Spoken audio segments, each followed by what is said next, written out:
شروع کرتا ہوں اللہ کے نام سے جو بڑا مہربان نہایت رحم والا ہے۔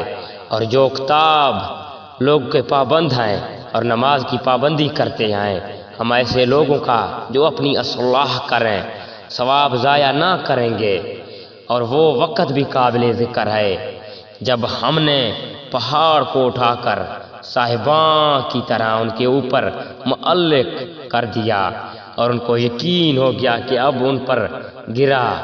اور کہاں کہ جو کتاب ہم نے تم کو دی ہے اسے مضبوطی کے ساتھ قبول کرو، اور یاد رکھو جو احکام اس میں ہے اس سے توقع ہے کہ تم متقی بن جاؤ۔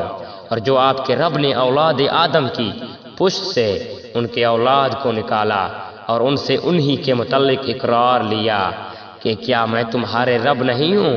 سب نے جواب دیا کیوں نہیں، ہم سب گواہ بنتے ہیں، تاکہ تم لوگ قیامت کے روز یوں نہ کہو کہ ہم تو اس سے محض بے خبر تھے، یا یوں کہو کہ پہلے شرک تو ہمارے بڑوں نے کیا اور ہم ان کے بعد ان کی نسل میں ہوئے۔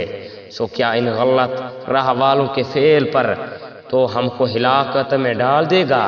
ہم اسی طرح آیات کو صاف صاف بیان کرتے ہیں، اور تاکہ وہ باز آ جائیں اور ان لوگوں کو اس شخص کا حال پڑھ کر سنائیں کہ جس کو ہم نے اپنی آیاتیں دی اور پھر وہ ان سے بالکل ہی نکل گیا، پھر شیطان اس کے پیچھے لگ گیا، سو وہ گمراہ لوگوں میں شامل ہو گیا۔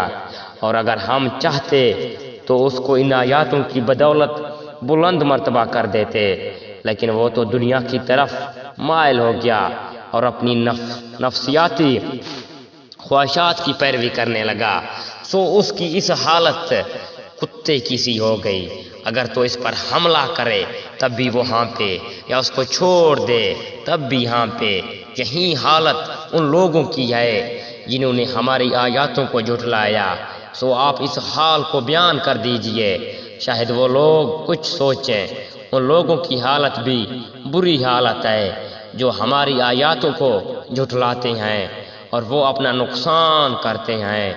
جس کو اللہ ہدایت کرتا ہے سو ہدایت پانے والا ہی ہوتا ہے، اور جس کو وہ گمراہ کر دے سو ایسے ہی لوگ خسارے میں پڑنے والے ہیں۔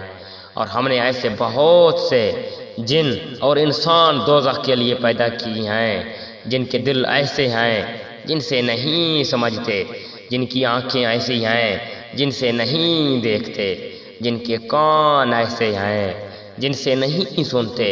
یہ لوگ چوپائیوں کی طرح ہیں، بلکہ یہ ان سے بھی زیادہ گمراہ ہیں۔ یہی لوگ غافل ہیں، اور اچھے نام اللہ ہی کے لیے ہیں، سو ان ناموں سے اللہ ہی کو موسوم کیا کرو، یاد کیا کرو۔ اور ایسے لوگوں سے تعلق بھی نہ رکھو جو اس کے ناموں میں کوئی رد و بدل کرتے ہیں۔ ان لوگوں کو ان کیے کی ضرور سزا ملے گی۔